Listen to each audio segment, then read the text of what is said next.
Eran las 3:14 de la madrugada cuando la línea de emergencias 911 de Puebla recibió una llamada entrecortada.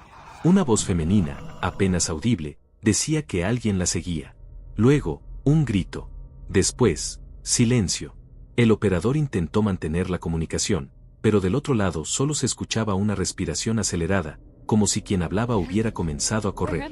Minutos más tarde, una patrulla llegó al punto indicado, una callejuela estrecha, conocida por los vecinos como el Callejón del Silencio. Desde entonces, aquel nombre jamás volvió a sonar igual. El Callejón del Silencio es una arteria vieja y oscura del centro histórico de Puebla. De día, parece una postal olvidada, faroles antiguos, muros de piedra y un aroma a humedad constante.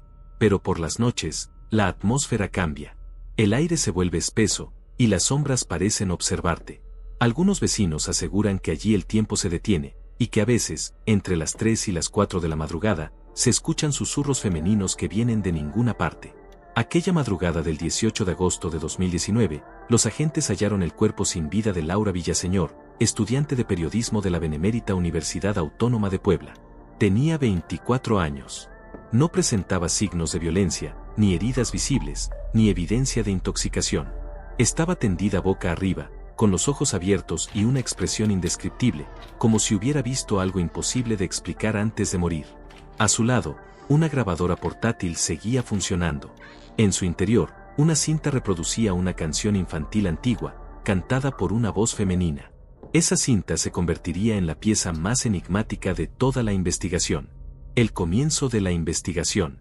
Los primeros en llegar a la escena fueron los agentes de turno, seguidos por el detective Marco Saldaña, un investigador con más de 2 décadas de experiencia en homicidios. Saldaña recordaría años después que lo que más le impactó no fue el cuerpo, sino el ambiente, el silencio absoluto. Ni un perro ladraba, ni un auto pasaba. El detective ordenó acordonar el lugar y revisar los alrededores. No había señales de lucha, ni de ingreso forzado a las casas vecinas. Solo una mochila con cuadernos, una linterna y la grabadora. En su cuaderno de apuntes, Saldaña escribió 3 palabras. Ella vino sola. Y así era. Las cámaras de seguridad cercanas mostraban a Laura entrando al callejón a las 2:58 de la madrugada, con paso firme. En la grabación se ve que enciende su linterna y enfoca hacia las paredes. Después, desaparece del encuadre. No volvió a salir. El proyecto de Laura. Conforme avanzó la investigación, se descubrió que Laura trabajaba en su tesis titulada Los ecos del Callejón del Silencio, una recopilación de leyendas urbanas de la ciudad. Había entrevistado a residentes que afirmaban escuchar voces por las noches y ver figuras femeninas de cabello largo caminando entre los muros. Algunos aseguraban que el callejón había sido escenario de un crimen antiguo, nunca esclarecido, ocurrido a mediados del siglo pasado. En una de las entrevistas, una mujer mayor le dijo: "Ese callejón se traga a los que no creen en él. Si la muchacha entra, no saldrá sola". Laura lo tomó como parte del folclore, sin imaginar que terminaría siendo protagonista de la misma historia que investigaba. Las grabaciones. El laboratorio forense revisó minuciosamente la cinta hallada junto al cuerpo. Contenía fragmentos de entrevistas y sonidos ambientales. Pero hacia el final, en la última pista, se escuchaba algo distinto. Primero, la voz de Laura. "Estoy en el callejón, hace frío, no hay nadie". Luego, un leve murmullo. "¿Quién está ahí?". Y después, una voz femenina que canta una melodía suave, casi como una nana.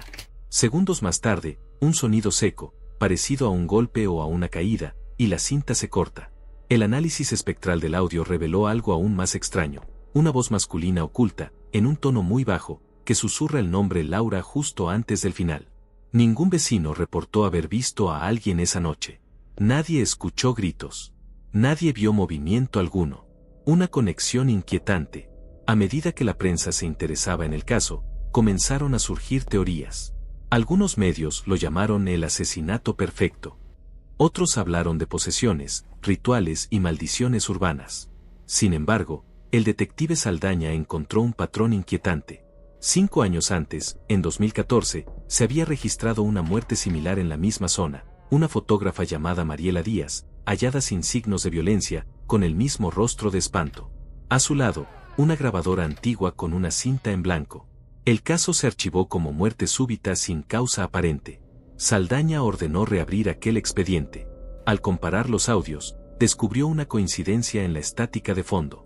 Era el mismo ruido de ambiente, como si ambas grabaciones hubiesen sido captadas en el mismo punto exacto del callejón.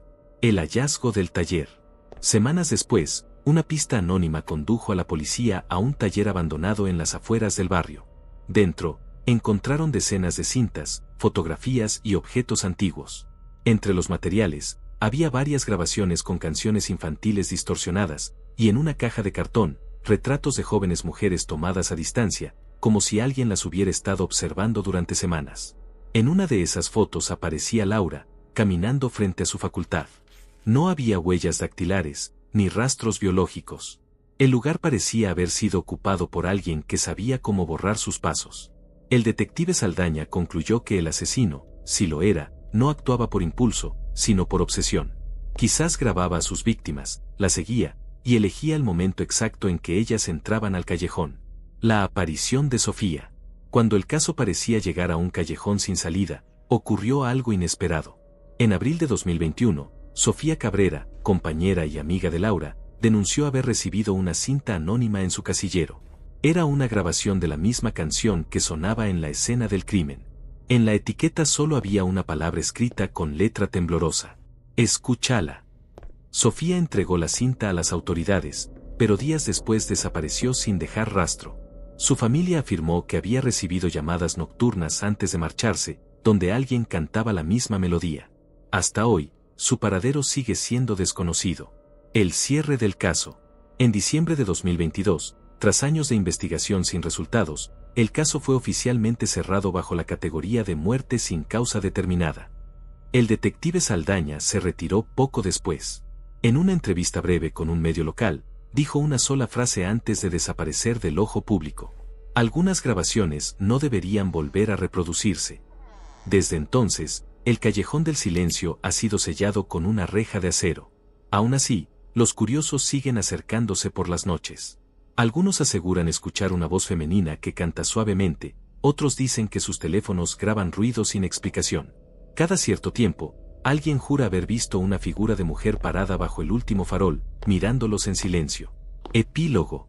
En 2024, un grupo de investigadores independientes volvió a analizar la grabación original. Descubrieron algo que la policía había pasado por alto, una interferencia eléctrica que se repite cada 33 segundos, igual que una señal de radio antigua.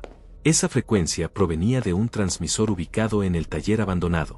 Cuando los técnicos intentaron rastrear la señal, encontraron el lugar completamente vacío, cubierto de polvo, pero con la grabadora encendida, como si alguien hubiese estado esperándolos. Dentro, una nueva cinta grabada con la misma voz femenina repitiendo una frase: "Vuelvo al silencio". El archivo fue sellado por las autoridades. Nadie ha vuelto a escucharlo. Hoy, 6 años después del crimen, el caso sigue abierto en la memoria colectiva. Algunos lo llaman el eco de Puebla. Otros, simplemente, el susurro de Laura. Y todavía, cuando el viento sopla entre los muros del viejo callejón, los vecinos dicen que pueden oír la misma melodía que sonaba aquella madrugada, cuando el silencio se volvió eterno.